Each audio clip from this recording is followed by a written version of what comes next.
Orcs, orcs, orcs, orcs, orcs, orcs, orcs, orcs, orcs, orcs. No games for old men. Battle brethren, ladies and gentlemen, heretics across the world, welcome back to A Tale of Two Gamers with me, Dan, and Curtis. And I'm Curtis. So we did it.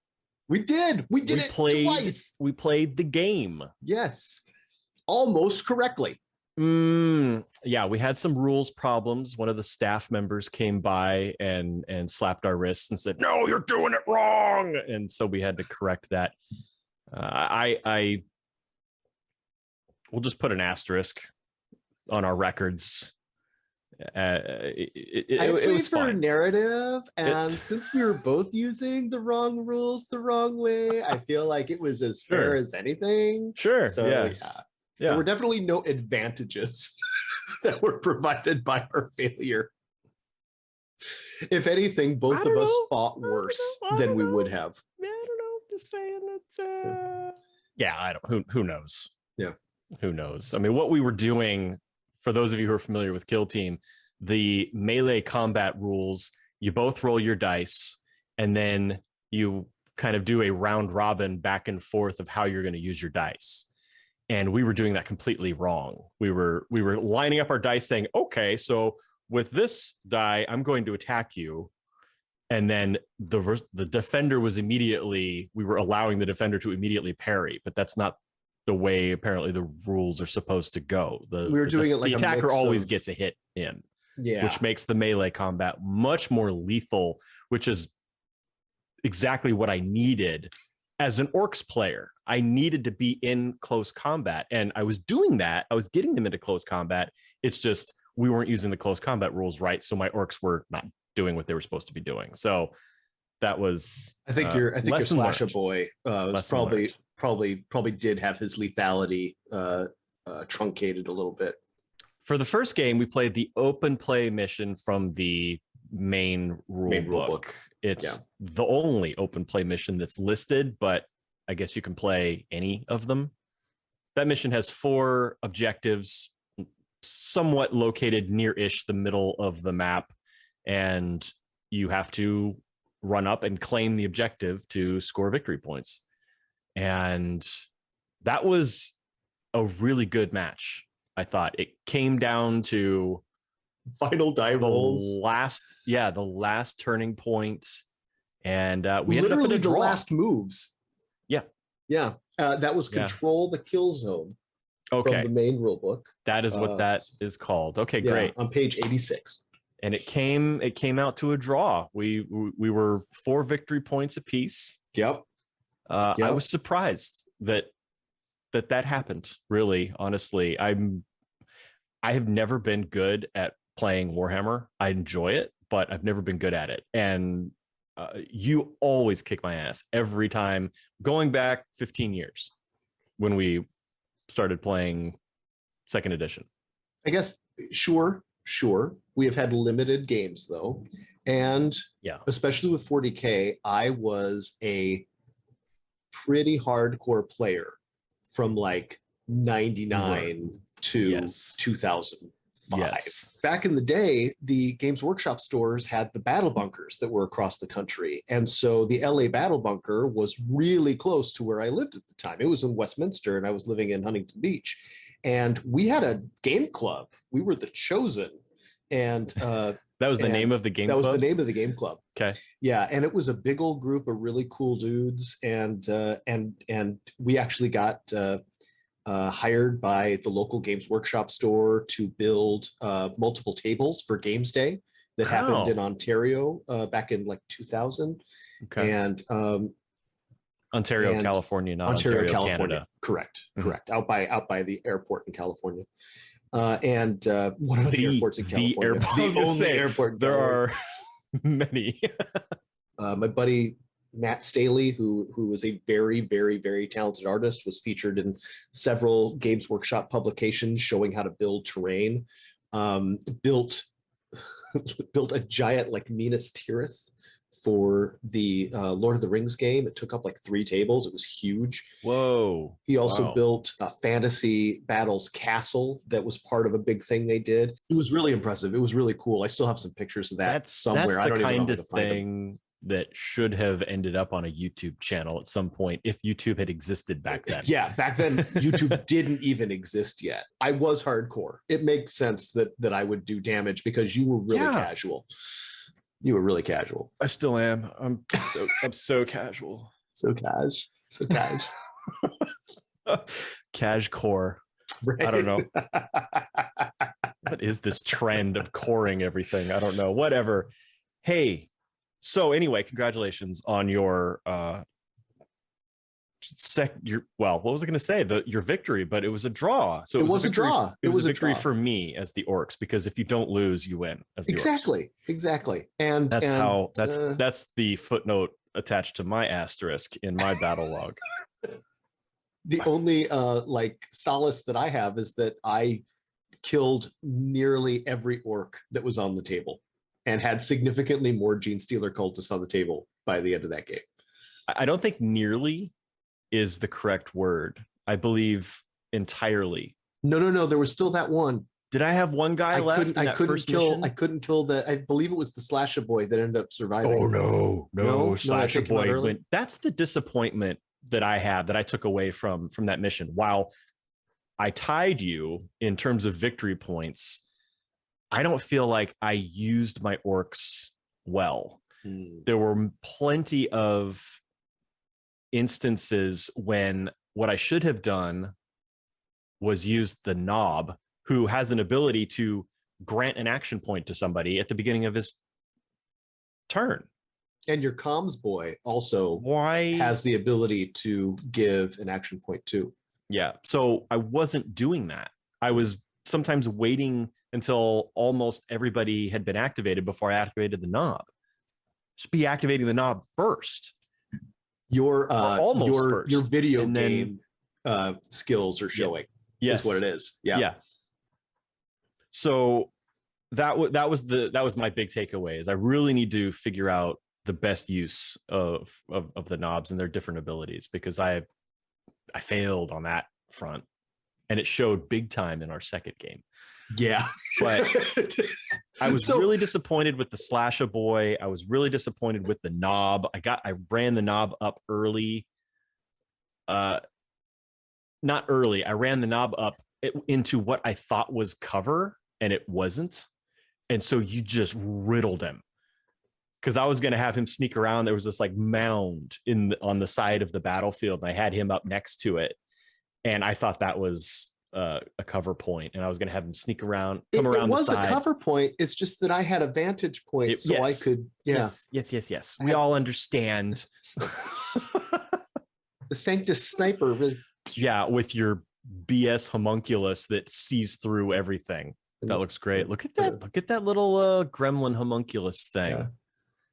Yeah. Is that like a big fang? Oh, it's a tongue. It's his It's tongue. like Yeah. Oh, it's And you'll gray. see in the high Ew, you gave res him a photography, gray tongue. That's he's got a foul. gray tongue, and you'll see that I used typhus.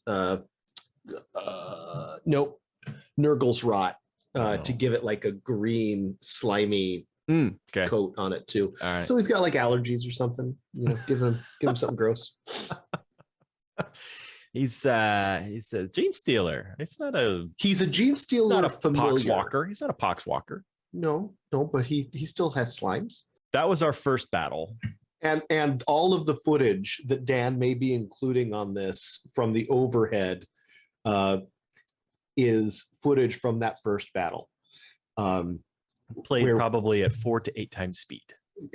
Oh, good grief. Yeah, because we So were we- slow. we We can get ran out of battery power Mm. because we were so slow playing that first game. We had Yeah. booked 5 hours in the room, and we were like, oh, this game plays 45 minutes to an hour. We'll get We'll like get 2 4 3 games in." It'll be great. We got 1 game in. 1, because we kept having to go back to the book to look things up. And I even thought then that I we was were saving power. It was And even then we were scrambling to pack everything up and put all the terrain back away before our timer ran out on us. I've never. But it was felt, it was a great time though. I really enjoyed the experience. And then that was it. That was the end of the session. We had to wrap up because we had the room till 8 o'clock. So we had to leave. Yeah. And we were both like, oh, like walking all slow to the parking lot because you had to drive off and go somewhere, and I was heading home, and like, oh, wish we could stay. But then magic happened. the Emperor Protects. You ended did. up having another opportunity. I did. I did. Yay! I did. So the reason for it wasn't great because well, right now I'm sure. furloughed from my job, but so if you I'll take need, advantage of that.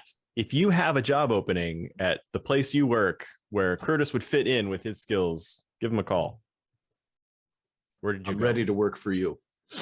I wanted to Okay. make sure I got my battle book. So Oh I could, yes. Okay. So tell yeah. us about your little black book that you kept writing notes in during that first match. Hello, I'm Curtis Anderson, and for a very long time, I would buy Games Workshop ephemera just because.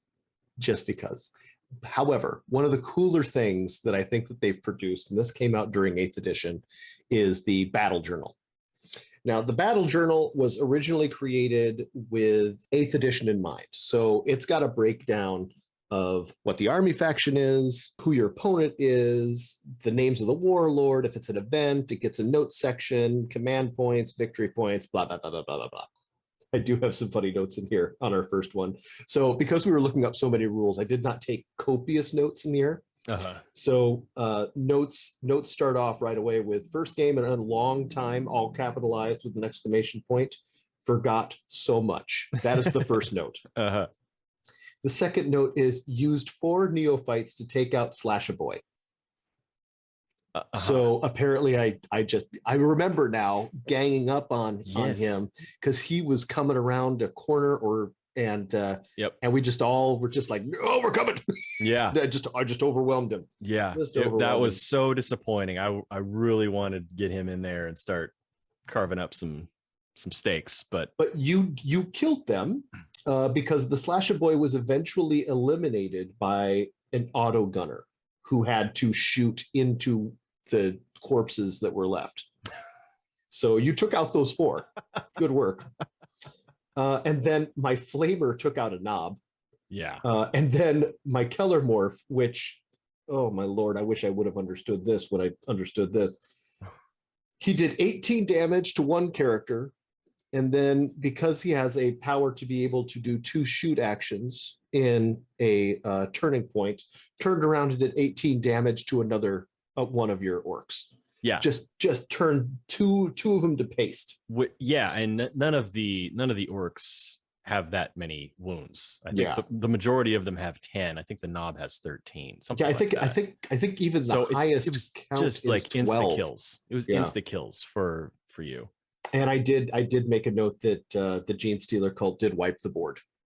What is it that you said when you were talking about the Keller Morph just now, you said, I wish I'd understood this when I understood this. What did you mean by that? And what is it that you didn't understand at the time? Well, so for the Keller Morph, he's a gunfighter, and for the Gene Stealer cultist, he's also a point of like inspiration, and he has a lot of these passive abilities. And so his guns work at 2 different ranges, long and short. And I Oh. was really worried about getting him into too close range because I know how vicious your orcs are in close combat. But those 18 damage rolls were done with his short range auto pistols. I did take out one of your other orcs with a long range shot, but it reduces the lethality of those guns significantly once we get out of the short range thing. However, I didn't realize, first of all, that he could shoot twice per turning point, which is a no-no for everybody else. Like you get to do one of each action per turning point. Yeah. And so that's really ingrained in my head. And I didn't pay attention to my rules when I read them. And so when we got like a majority of the way through the game, I'm doing this like I'm going to make noise. 3 hours later, I suddenly read, oh, he can do 2 shoot actions per turn. Oh, okay. So you didn't know that until Right. over halfway. So through what the I game. could really Gotcha. do is it could be really cinematic. He could just run out between 2 people and just be like, wah, bah, bah, bah, wah, bah, bah, bah.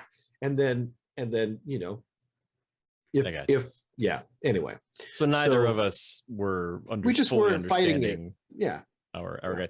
In the second game, we definitely had a little bit more going on. We've definitely a little bit more collected. I picked a simpler team to run, and I think that helped me dramatically.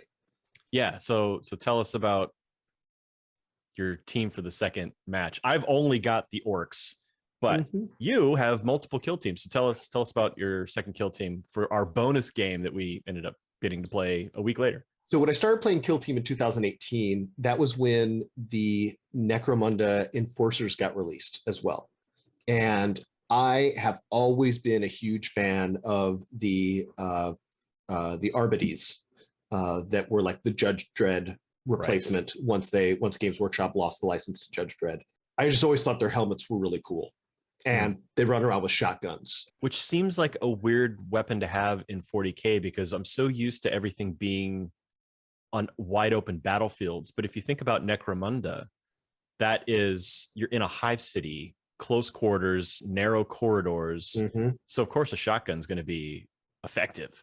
Well, yeah, like environment. Arbides use shotguns, they use grenade launchers, and they use stamped bolters, which are like human size.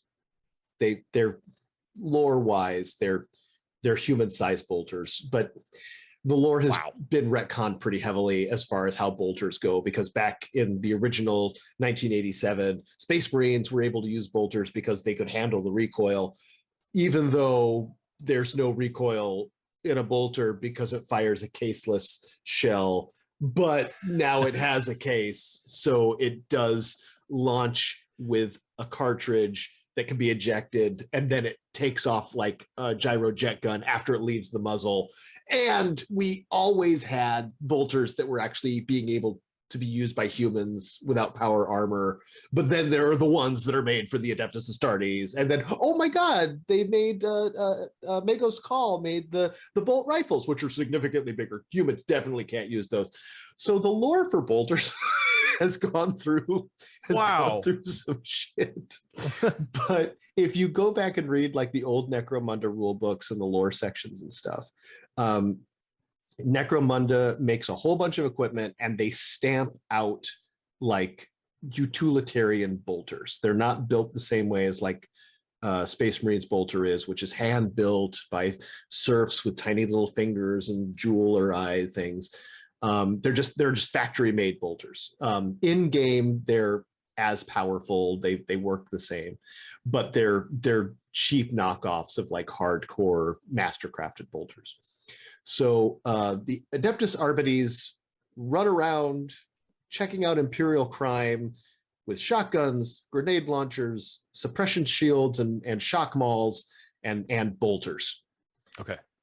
And I'm just always like that. And they've never released an army since second edition, trying to get the old school models from Necromunda is just really expensive, and they're old. They're over 3 decades old. Like, yeah, the they're all new metal, style probably. Yeah. And then they came out with a re-release of Enforcers, which, because everybody was like, well, Arbides really only pay attention to like they're like the FBI. They pay attention to big crimes against the Imperium. They don't do like policing around a planet. So Enforcers, they take like their equipment and stuff, they copy the Arbides. So they're like them, but they're not them. They're not them. The Arbides are different. They're different. But these guys are an awful lot like that. Okay. So the story kind of went from that. And now, new Necromunda, we have the new Necromunda Enforcers, and they are some of my favorite models that have ever been made for troops in the Warhammer line. So I was desperate to use these guys, and I was like, what rules can I use? And it turns out that the Adeptus Astartes scouts are nearly human with just a couple increased stat lines. So In order to use these Enforcer models in Kill Team 2018, I created an entire backstory about a squad that came from a planet that was holding off a Tau invasion force. Uh-huh.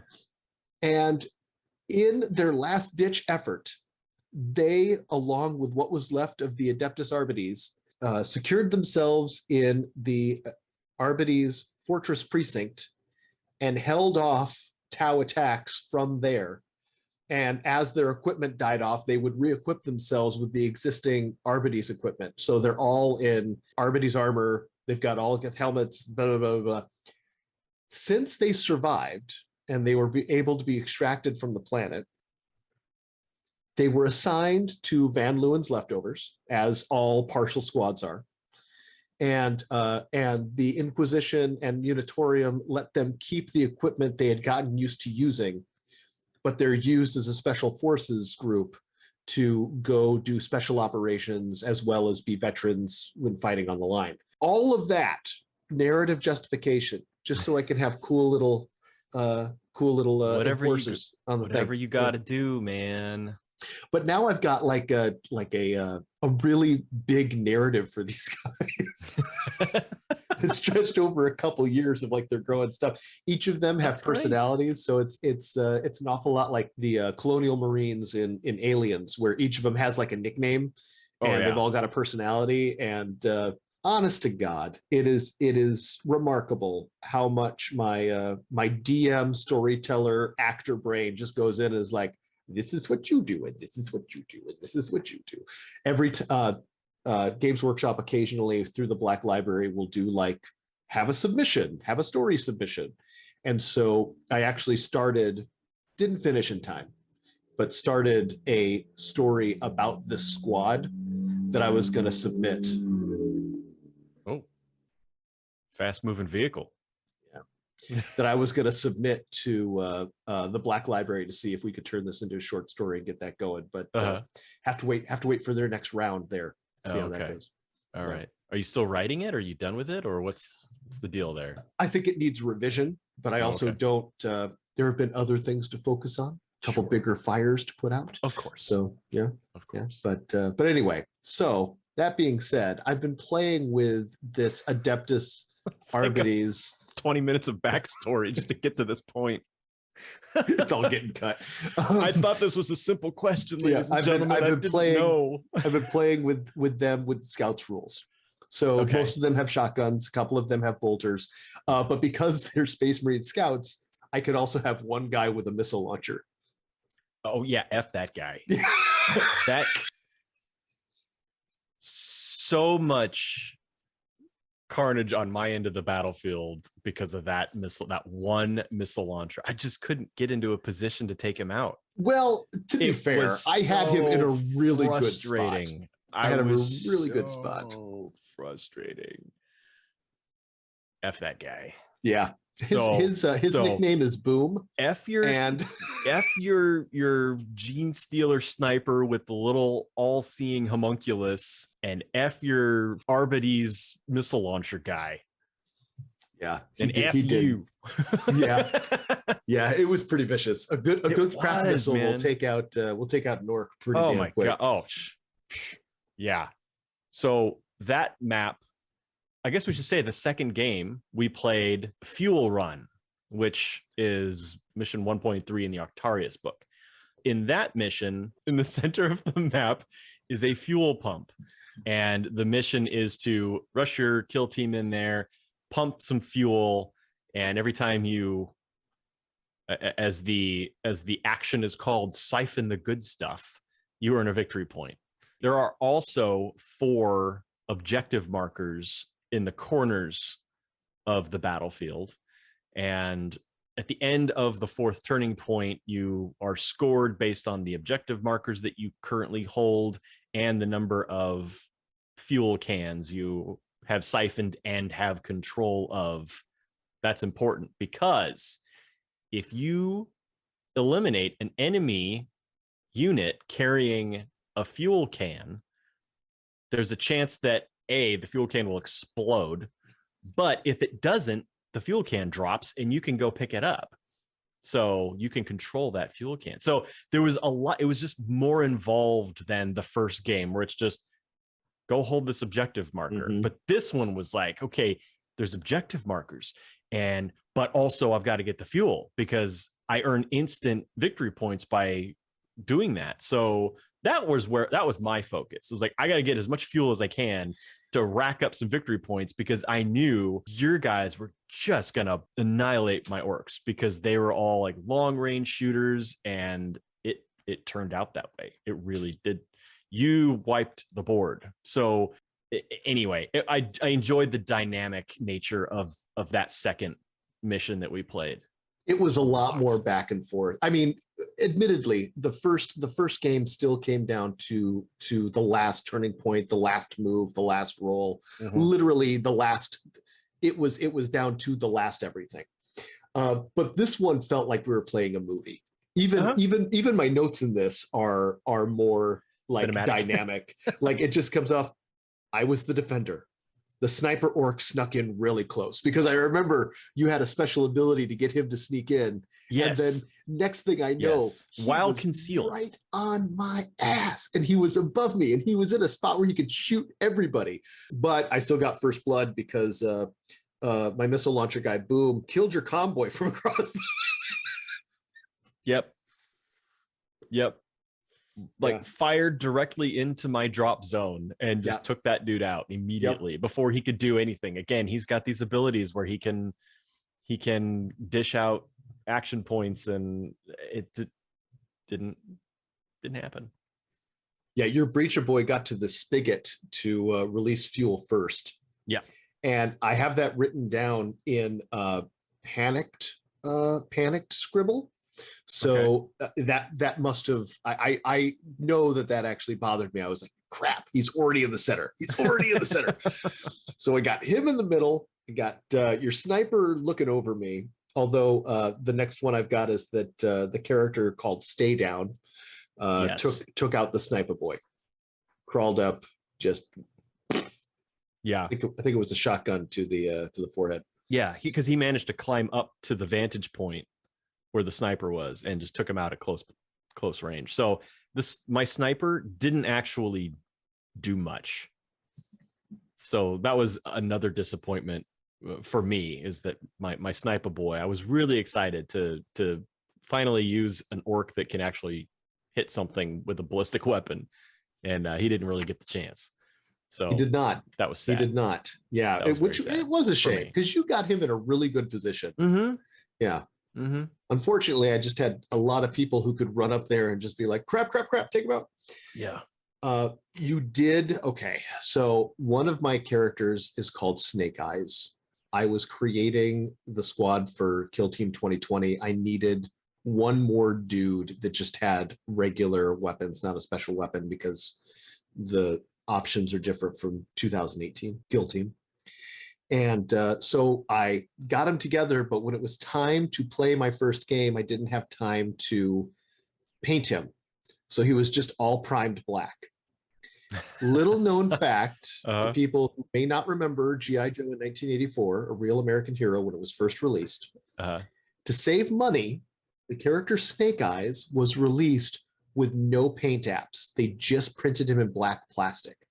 He was a commando, and so it made sense that he just be all black. He became one of the most popular characters. Yeah. Later versions of the character had multiple paint apps, but the original 1984 version 1 Snake Eyes is all black. Wow. So in honor of my favorite action figure when I was a kid, I called this one Snake Eyes, and he has since been painted up and just pop in. like Hasbro adding a bunch of paint to subsequent Snake Eyes releases, you have now painted your Snake Eyes. I have, and I painted him in stealth armor to follow everything.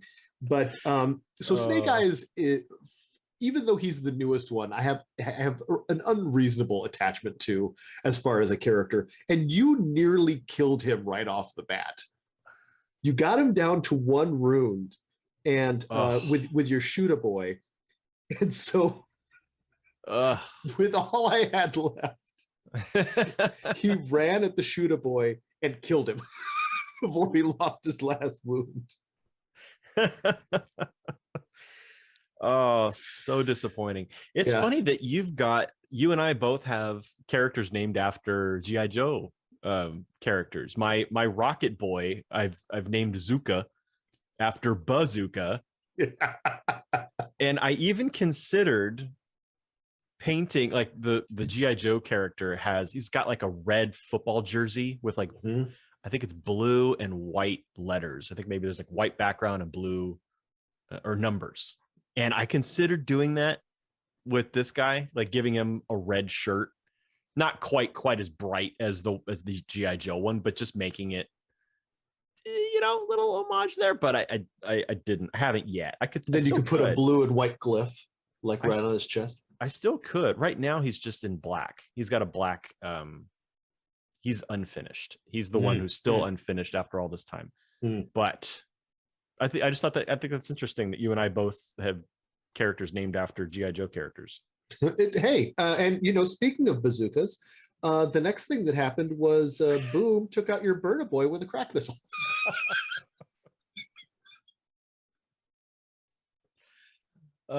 Yeah, I can imagine the expulsion of promethium that erupted out of the Burna Boy's tank when that happened. Again, just that rocket launcher guy, just one right after another, just kept hitting and kept insta killing. Yeah, And I couldn't get my guys out of the way fast enough. no.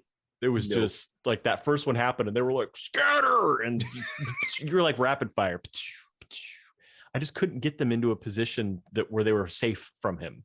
Yeah. While Yeah, while still also playing the objectives, because I was trying to do that too. And it's just you had him in a great spot. That was probably the best placement Yeah. I had in the entire game, because the rest of the time I spent trying to move people around to get them, and they were not doing well. Yeah. I had sent a couple guys out what I thought was cover, trying to get to him so that I could take him out, and I just couldn't get there. I think you eliminated those guys before. Well, they it could didn't help even- that I had another sniper in this team as well. Yeah. Deadeye didn't do nearly as well as my Sanctus sniper in the Gene Stealer cult, but Mhm. he didn't keep your head down. Yes. Your Slasher Boy did take down my sergeant, my leader, though. Yeah. Yeah, took him down hard, just diced him into pieces. Yep. And I don't know if this is the game where we were playing, and as we were doing a close combat, one of the staff members happened to walk by and was like observing us And corrected us. and he was like, hey, that's not actually how that works. We were like, oh, okay. So I don't know if my Slasher Boy taking out your sergeant was a result of that revised understanding of the rules or not. This is but pre that. This is okay. pre that, and you still got him. just tore him. Great. You have an unreasonable number of attacks. Did you also know that you can throw your knives? Yeah, I just didn't. I don't know. Still, like, it's just regardless, it did the work. Yeah. It took a character that I've got called Sidearm, which was actually the first one that I finished Mhm. when I first painted everybody up. He avenged that sergeant, Yes, he did. but he used a shotgun to do it. So not getting up into this no, into this guy's face. he just watched an orc blender take a dude out. He was like, I'm Yep. not getting close to him. Yep. Bang. Yeah, that Slasher Boy was like the Tasmanian devil on your sergeant. Just wrecked him.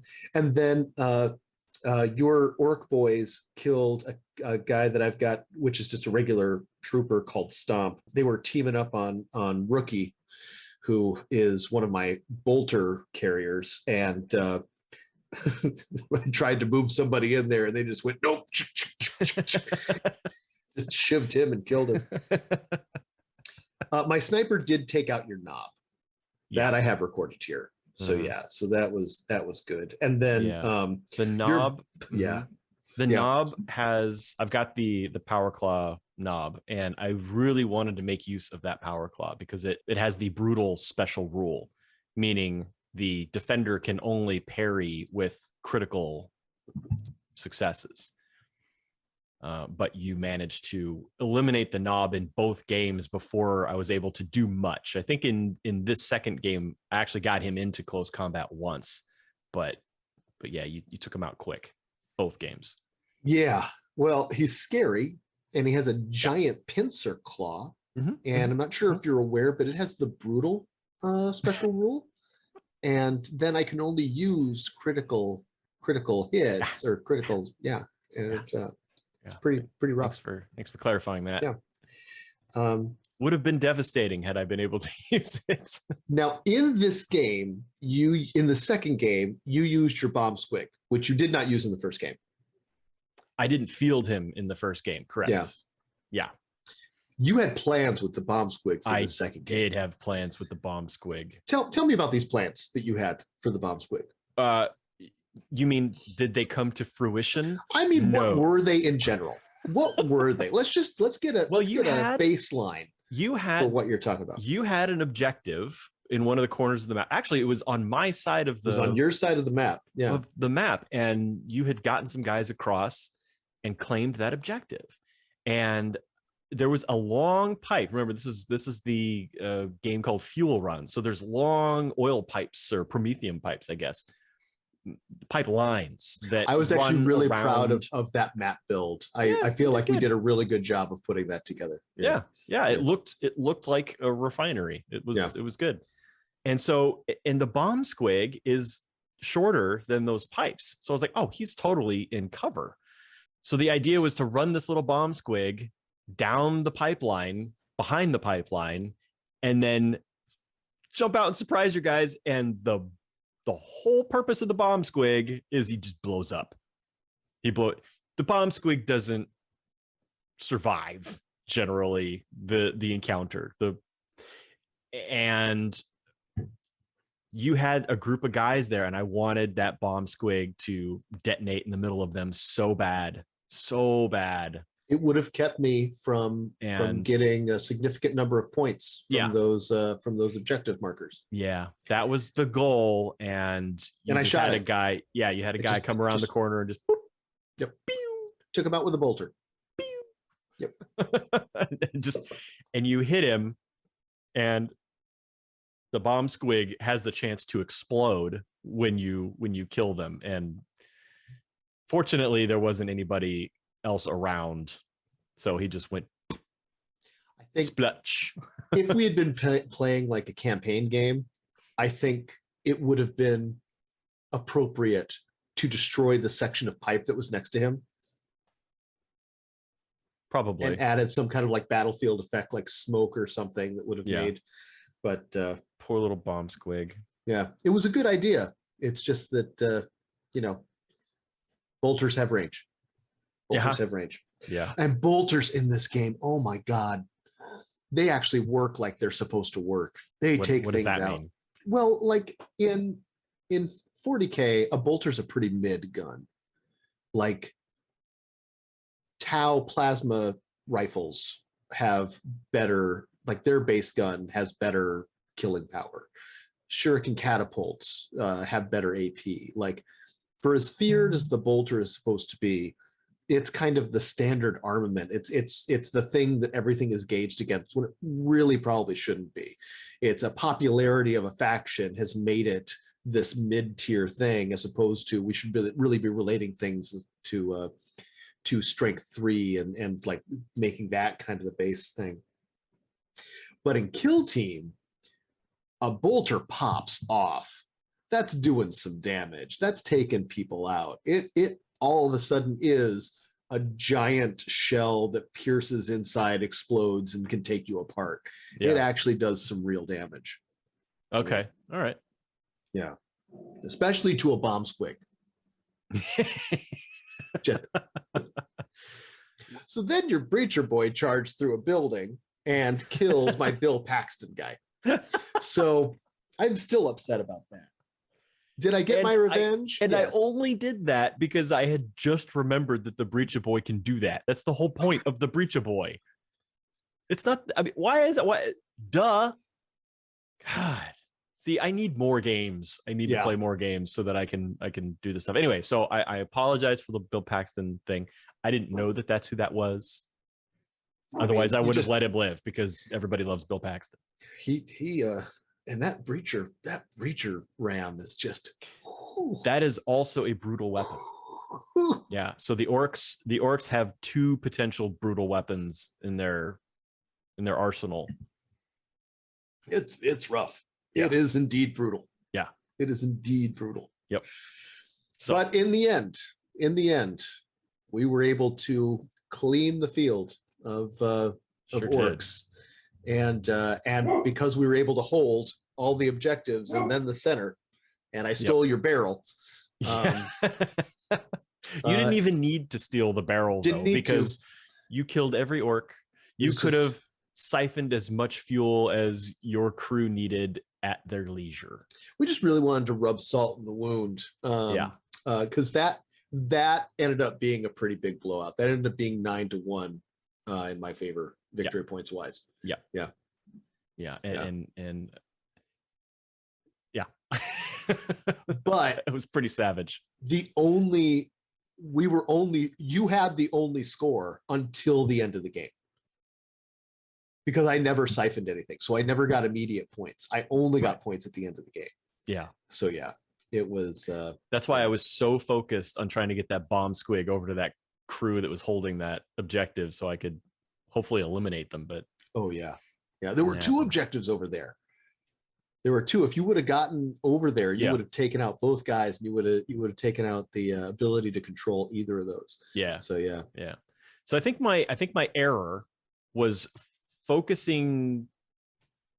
Well, I made several errors, but focusing on siphoning the fuel and not holding the objectives that were on my side of the drop zone, Mm. and not fanning my troops out fast enough. I kind of turtled, which is, you don't do that with orcs. Orcs wah, they charge in, and I kept guys behind cover way too long You're because an XCOM player. all your guys were shooting. I mean, all these rockets were coming and sniper rounds were coming in, and it was just savage. But that's the big lesson, is run orcs in. It's like, yes, I'm an XCOM player. You take cover and you Overwatch. So Which is why you probably need to start playing a Tau kill team. I think that's going to be my next project, So is Pathfinders, because I've still got that box. If you go back to episode 1 of this discussion, where I said, I'm going to make Tau. I'm going to use that box that I bought in 2001. Didn't turn out that way. no, Didn't turn out No. that way. So that'll be my next project for our second series of this. nice. Oh, second series, you don't say. So what is the plan, Dan? Season 2, Right. Tale of Two Gamers. Right. Dan's gonna make Pathfinders. I don't know what I'm gonna do. Did we talk about this? You've got some guys, don't you? I have a bunch, Okay. but like, what team do I build next? Do I paint up next? I've got Skatari. I've got the old 2018 Kill Team version of a Rogue Trader and her Voidsman. Oh, I've neat. got the I know what I'm gonna do. I'm gonna do a Nurgle kill team because I have the Geller pox infected, which Okay. they don't have rules for this version yet, but are just really cool models. But I also have just a bunch of Plague Marines who can be ready to be turned into a kill team. So yeah, I'm gonna do something Nurgle. So you're gonna do some Pathfinders. I'm gonna do some Nurgle. Okay. We have All right. no idea. The future is That is completely true. open. That is Yeah. true. When season 2 begins, we may have completely different kill teams that we're working on. So stay tuned, We ladies may and have gentlemen. completely forgotten what Like, we have just said. subscribe, and hit that bell. Okay. Thanks for joining us for this one. See you next time.